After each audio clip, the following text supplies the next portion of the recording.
Ya está con nosotros de manera virtual la presidenta del Consejo de Ministros, Mirta Vázquez, en el programa. Premier, ¿cómo está usted? Buenas noches, bienvenida. Muy buenas noches, Jaime. Muchas gracias por la invitación. Bueno, queríamos comenzar con esta noticia de la medida de fuerza que se ha levantado en Las Bambas tras el diálogo que han sostenido con usted. El corredor minero sur de Las Bambas estuvo desde el 18 de octubre bloqueado por las comunidades que habitan cerca del campamento minero. ¿Cuáles han sido los acuerdos para que se levante este bloqueo? Sí, a ver, Jaime, recordar que las comunidades de la zona del corredor minero tienen una serie de demandas que las vienen sosteniendo desde hace varios años, ¿no? Desde el 2019 en realidad están ellos tratando de que sean atendidos en esta suerte de reclamos que tienen, varias necesidades que yo creo que son atendibles y bueno, no se les ha cumplido en realidad. Para esto ha tenido que ver mucho el cambio de gobierno, etcétera, sí, pues. Y ellos estaban bloqueando la carretera como medida de protesta y para llamar la atención del Estado. El día de hoy hemos podido hablar con ellos, en realidad ha sido un diálogo muy fructífero porque creo que hay varias cosas muy atendibles, ¿no? Ellos estaban preocupados porque, por ejemplo, la minera Las Bambas no les había aclarado desde cuándo van a recibir el canon minero. De hecho, la minera está trabajando desde hace varios años, pero por una ley que existe en el país no pagan impuestos sino hasta que recuperan la inversión. Entonces ahí hay cierta incertidumbre, pero nosotros hemos conversado ya con los entes correspondientes y hoy día en realidad hemos anunciado que el canon minero de Las Bambas empieza a recibir desde el año 2022, con lo cual las comunidades se sienten muy aliviadas porque estaban con problemas económicos. Y luego hay una serie de temas relacionados a compromisos incumplidos, a el tema de cómo se va a solucionar, por ejemplo, los temas ambientales, etcétera, que estamos retomando diálogo. Hay varios proyectos que estaban estancados y, bueno, hemos ido con los diferentes sectores, claro, transportes, economía, energía y minas, y también hemos anunciado que varios de estos proyectos ya han sido destrabados en términos administrativos y pueden seguir adelante, así que eso los ha dejado bastante tranquilos.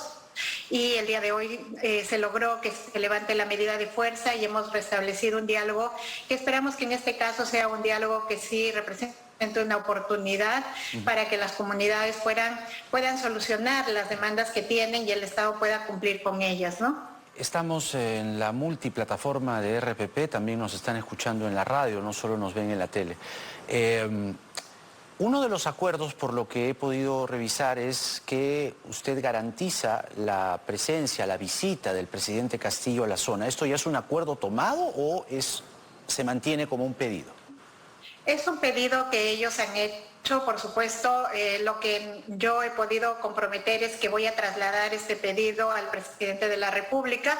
Creo que la gente sentiría confianza si es que el presidente en algún momento visita las zonas, porque es necesario también para ellos saber que el propio presidente conoce el estado de cómo viven estas comunidades, así que yo trasladaría este pedido y seguramente que el presidente en algún momento lo va a considerar, ¿no? Me dijo que el pago del canon, digamos, no es que no haya existido, entiendo yo, me dirá usted, la voluntad de pagarlo desde la empresa, sino entiendo que tiene que ver con la operación minera, ¿no? Entonces, ¿ya hay voluntad de la empresa? ¿Ya han conversado con la empresa? ¿Esto es algo cerrado o todavía no? No es un tema de voluntades, Jaime, sino de la ley, ¿no? Eso, la ley claro, establece que en realidad una empresa cuando empieza a operar no paga el impuesto a la renta sino hasta que recupera su inversión y eso para eso puede pasar varios años. Entonces, lo que ha pasado ahora es que hemos hecho, digamos, las indagaciones con SUNAT, con el Ministerio de Economía y Finanzas de cuándo es que se cumple ese plazo y estamos en condiciones de anunciar que el 2022 ya se empieza a pagar el canon minero para esta empresa, ¿no? Muy bien, primera ministra. Otro tema tiene que ver con lo que ha pasado esta semana, ¿no? Desde su presentación ante el Congreso de la República y lo que pasó el mismo día, ¿no? Yo quería preguntarle qué sintió usted cuando el presidente salió a hablar el mismo día en el que usted estaba presentándose en el Congreso.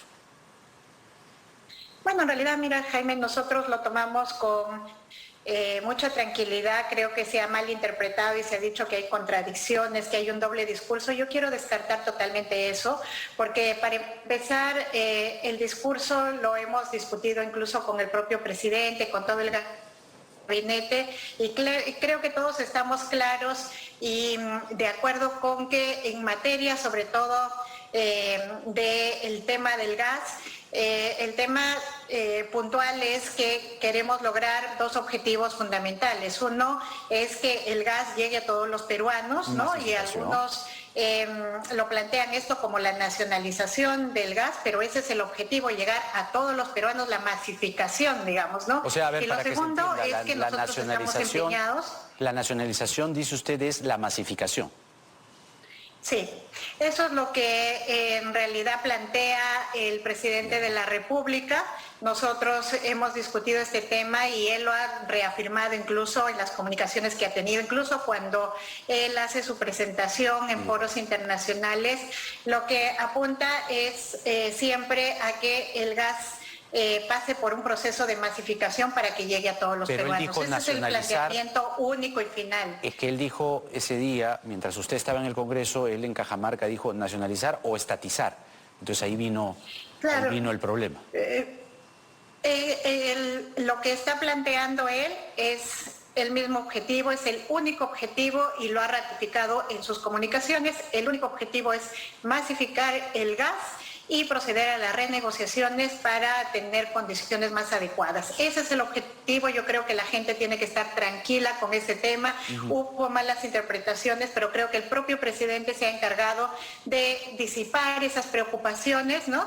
Y también ustedes pueden ver en la política general del gobierno qué es lo que en realidad delinea cómo se va a comportar este gobierno, incluso con las inversiones, con las empresas. Ahí se establece claramente que vamos a ser muy respetuosos de la norma, de la libertad de empresa. Entonces creo que no hay nada de qué preocuparse, ¿no? Claro, pero el tuit del día siguiente tuvo que aclarar, rectificar algo que se entendió de otra forma, tanto así que el dólar comenzó a subir, ¿no? Entonces hubo inmediatamente, ¿qué es eso de estatizar? Dijeron, ¿no? Probablemente a usted también le sorprendió. Sí, por eso creo que era importante precisar y el propio presidente se encargó de hacerlo, ¿no? Él dijo, voy a precisarlo y eso sucedió y creo que eso nos tiene que dejar tranquilos. Y yo como, además, primera ministra, vuelvo a ratificar, acá nosotros somos totalmente respetuosos de la libertad de empresa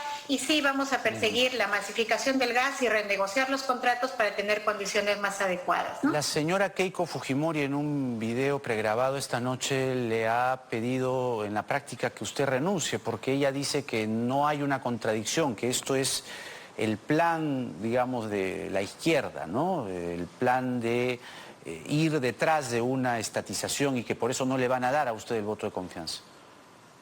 Mire, nosotros somos respetuosos de lo que pueda decir cualquier ciudadano, de las opiniones que viertan, pero nosotros estamos manifestando claramente cuál es la política de este gobierno y creo que ahí estamos claros. Tenemos no solamente los compromisos que los hemos expuesto ante el Congreso, sino que tenemos la política pública aprobada. Eso no es cualquier declaración, es una norma, es una ley y eso es lo que define. Entonces yo creo que no tenemos por qué hacer más cuestión de Estado sobre el tema, ¿no? Si en algún momento el presidente volviese a insistir con la estatización o mencionar la palabra estatización, ¿qué haría usted? Bueno, yo creo que el propio presidente está claro en que siempre hay que ser muy precisos y él por eso emitió ese tuit para precisar y para que todo el mundo se quede tranquilo. ¿Pero qué fue entonces? Creo ¿Un error de comunicación?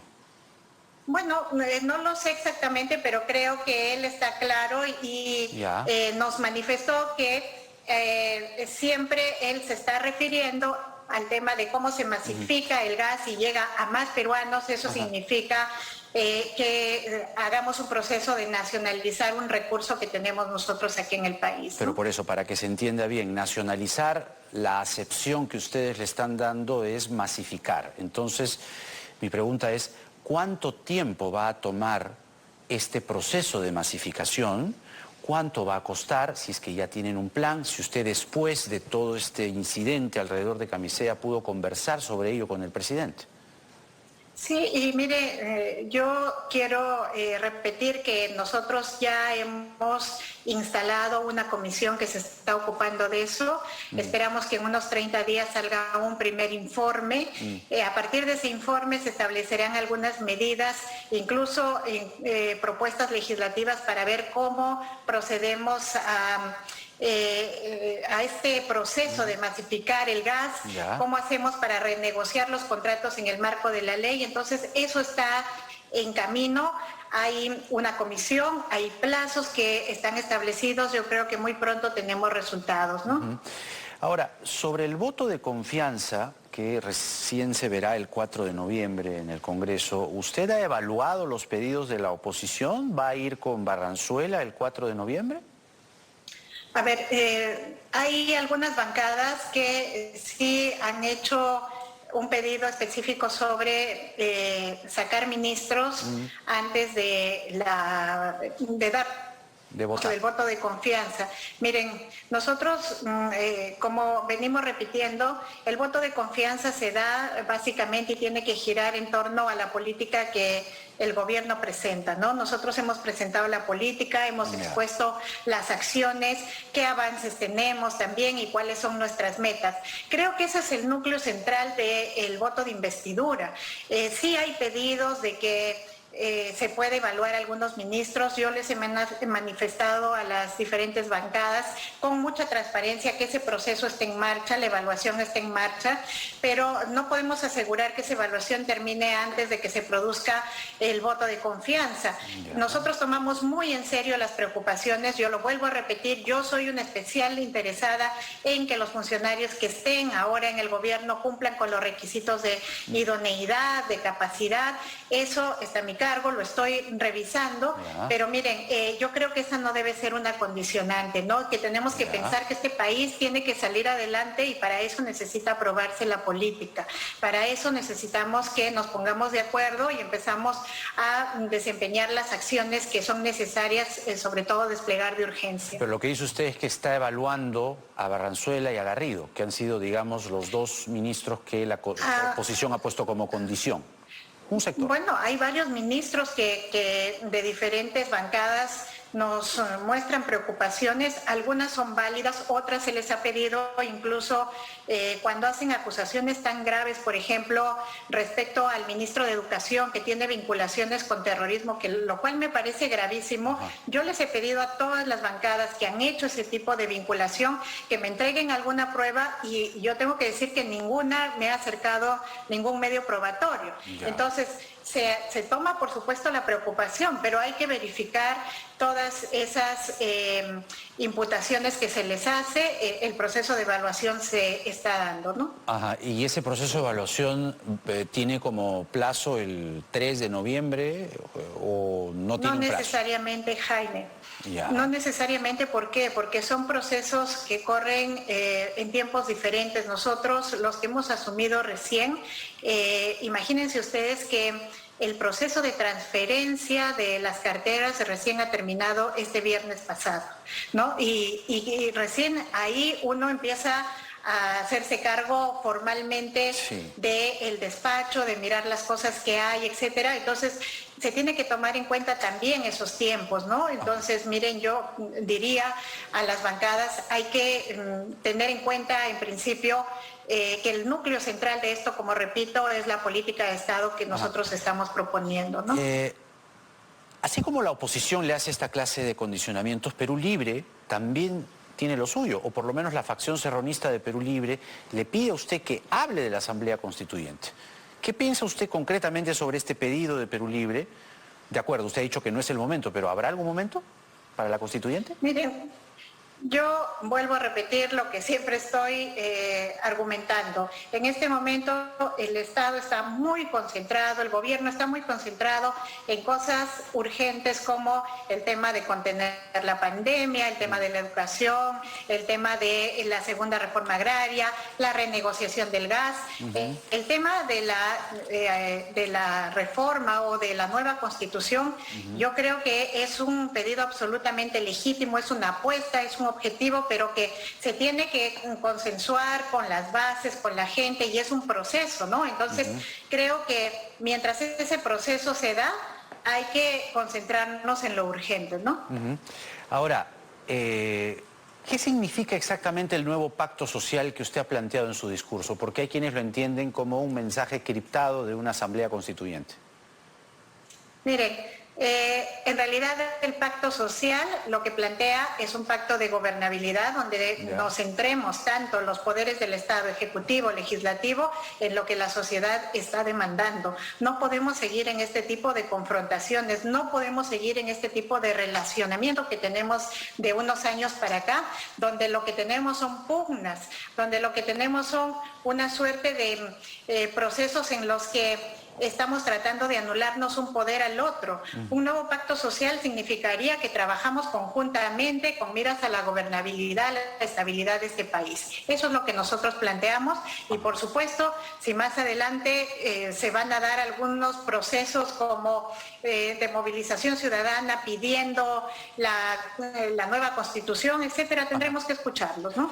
O sea, lo que usted dice es que el término nuevo pacto social que utilizó en su discurso no significa una asamblea constituyente.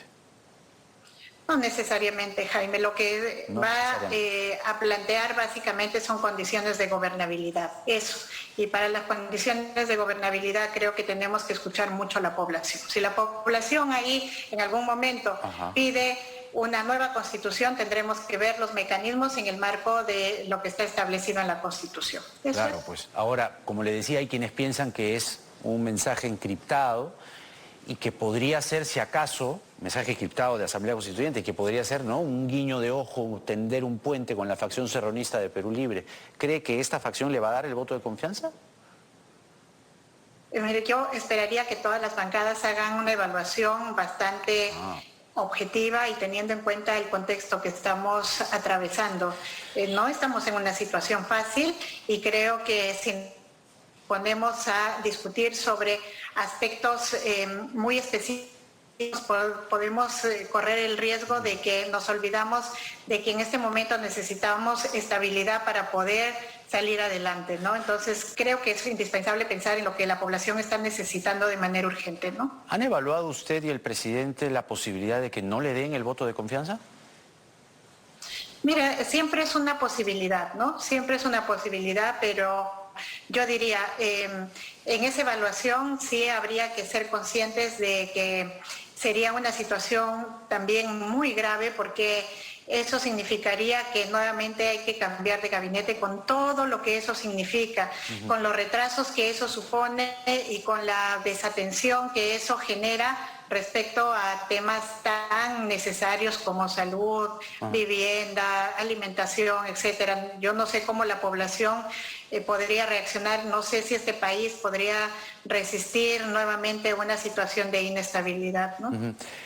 Miremos un momento al espectro de la oposición porque ahí también hay matices. Cuando menos hay dos congresistas, Tudela y Cavero, que se inclinan explícitamente por una vacancia al presidente Castillo. ¿Usted cree que hay un plan en marcha para vacar al presidente Castillo? Por desgracia yo diría que hay varios indicios de eso, ¿no? Hay mucha gente hablando de manera muy ligera sobre vacancia presidencial, hay gente incluso haciendo campañas. Hemos visto cómo medios de comunicación, de investigación, sacan informaciones de que incluso empresarios están comprometidos con esto.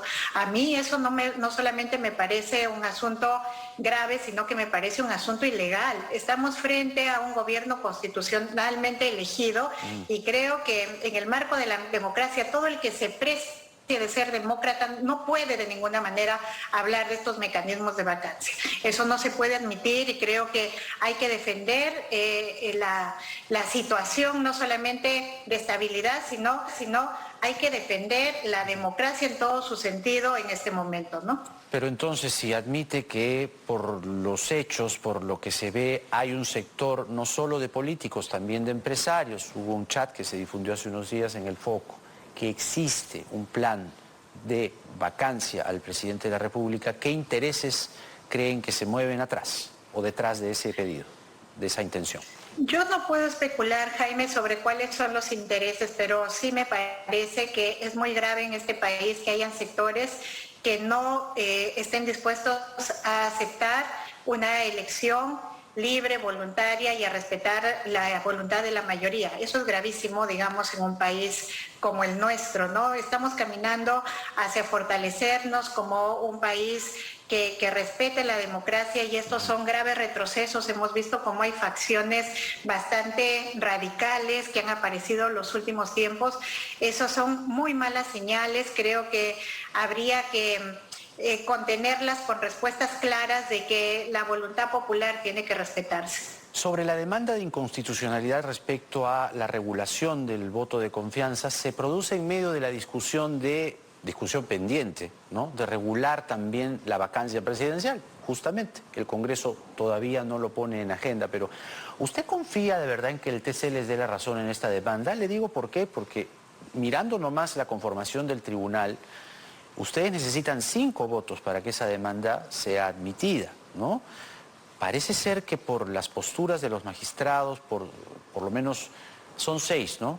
Falleció lamentablemente el magistrado Ramos, pero por lo menos, si necesitan 5, ahí hay por lo menos 2 o 3 que no estarían de acuerdo con esta demanda. Entonces, parecería ser, lo admitió aquí el otro día el ministro de Justicia, parecería ser que la demanda no tendría éxito, ¿no?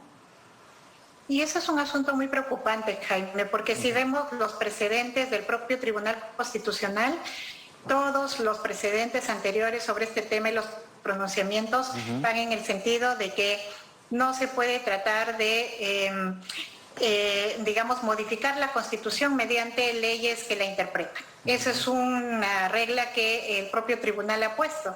Sin embargo, ahora estamos en la situación de pensar en que no nos podrían dar la razón por la conformación misma y por la tendencia de cada uno de esos magistrados. Eso nos plantea un asunto grave porque en el fondo es cómo funciona un tribunal constitucional o a qué responde un tribunal constitucional. Debería responder realmente a criterios objetivos y coherentes y que sean los mismos, digamos, que no varíen. Sin embargo, parece que aquí dependiera de personas, ¿no? Y eso sí nos parece un grave riesgo. A mí me parecería muy raro que el Tribunal Constitucional se contradiga a sí mismo y, bueno, termine dándonos la contra. Siempre es una posibilidad, por supuesto, pero yo esperaría que eso no sea así. Hablemos, o le quería preguntar sobre los protocolos COVID-19, los protocolos sanitarios, que muchos están bastante atrasados o desactualizados, ¿no?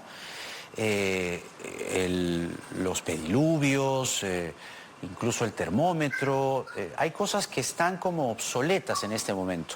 ¿Se van a anunciar nuevos protocolos o protocolos actualizados de COVID-19 en los días que vienen?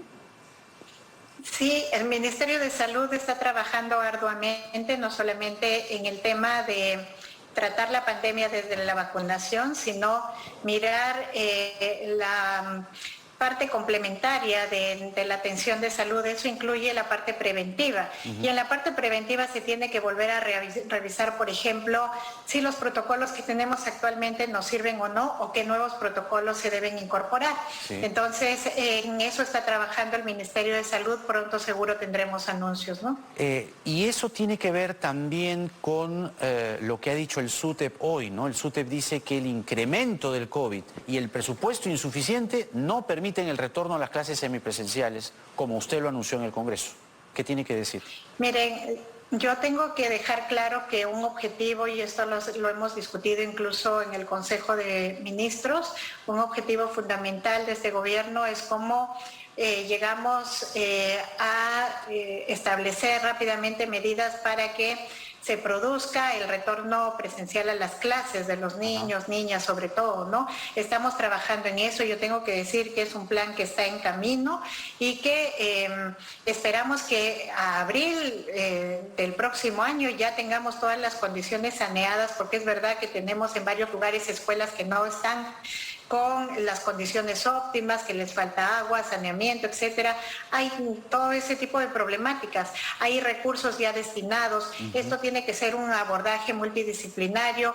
Lo vamos a tratar con diferentes ministerios y sectores, pero el objetivo fundamental es llegar a la presencialidad en breve. Yo creo que más bien los indicadores de salud lo que hacen es ver que la pandemia, si bien es cierto, los contagios se siguen produciendo, pero los niveles de mortalidad han bajado significativamente, que ya no tenemos este tipo de problemas con la enfermedad que nos lleva a la fase UCI, por ejemplo, ¿no? Sí. Y que hay muy poco porcentaje de niños contagiados. Entonces creo que eso son indicadores suficientes como para caminar rápidamente al tema de lograr incorporar a los niños a la presencialidad en la escuela, ¿no? Porque quizá en su evaluación al ministro Gallardo pueda incluirse la conferencia de hoy. Hay bastante crítica en este momento por lo que ha dicho, porque él señala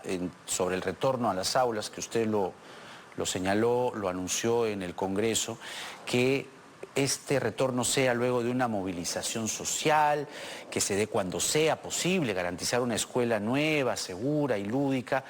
Eso yo no sé si llegue a marzo, ¿no?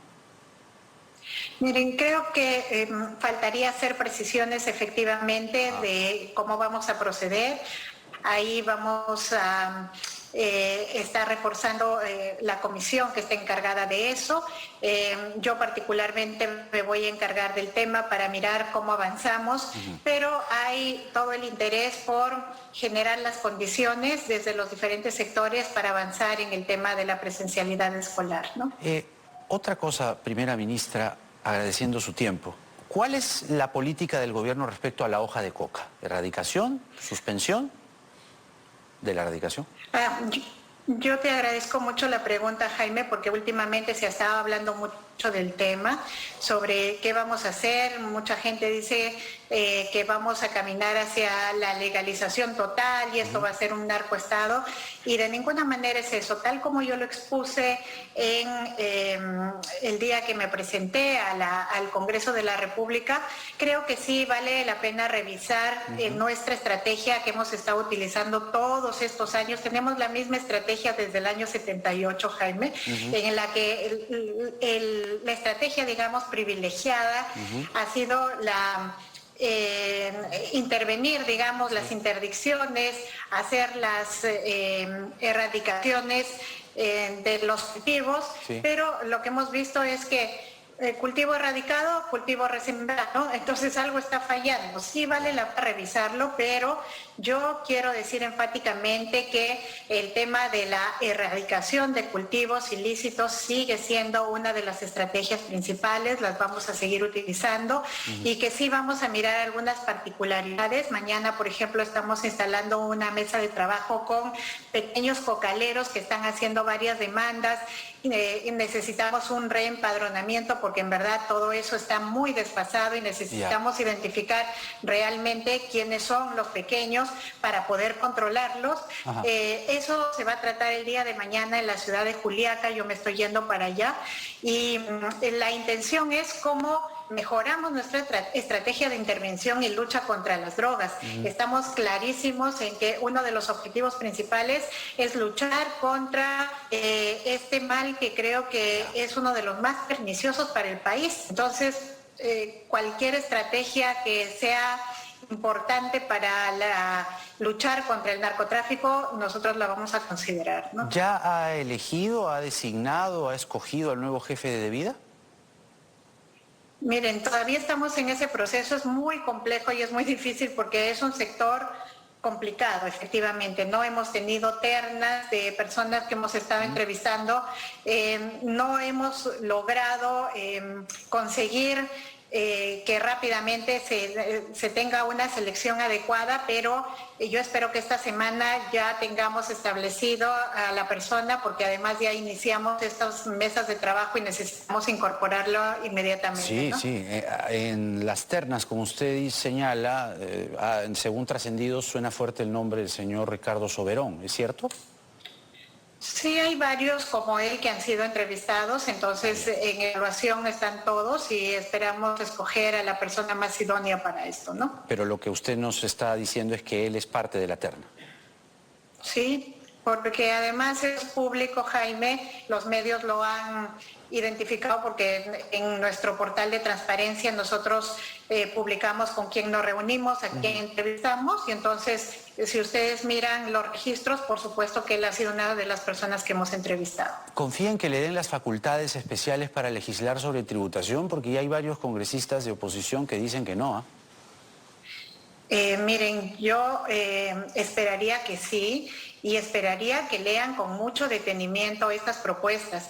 Nos estamos, en realidad, estamos entrando a un terreno muy importante, que es cómo conseguimos más recursos para el Estado. En este momento tenemos un país que necesita recaudar, y lo que nosotros estamos proponiendo son medidas que de ninguna manera atentan contra la seguridad jurídica de las empresas ni nada. Incluso la propuesta ha sido elaborada con un equipo del Banco Mundial.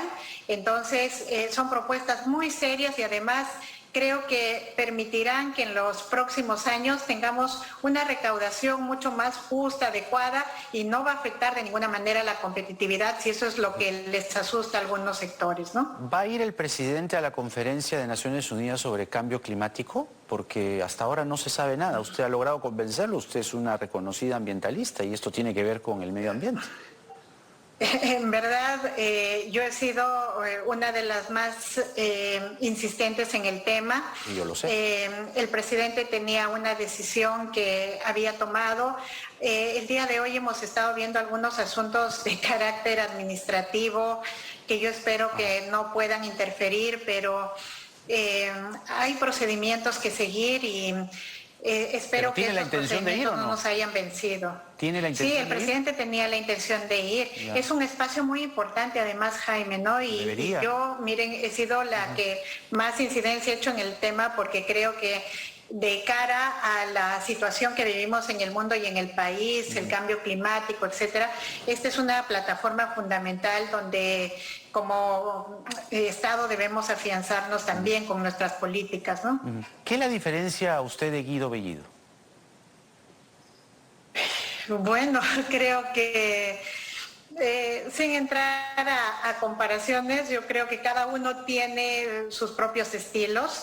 Yo respeto los estilos del señor Bellido, yo no quiero entrar al campo ni de la confrontación ni de la crítica. Él hizo lo que hizo, la población evaluará, creo que es al público a quien le toca evaluar cómo nos desempeñamos cada uno en este cargo, ¿no? Mirta Vázquez, la presidenta del Consejo de Ministros, con nosotros. Le agradecemos por esta entrevista, por los anuncios hechos esta noche y hasta una nueva oportunidad. Gracias. Muchas gracias, Jaime. Muy bien. Ha sido la primera ministra Mirta Vázquez. Vamos a escuchar a nuestros anunciantes y venimos con la parte final, hablando de Naciones Unidas, un video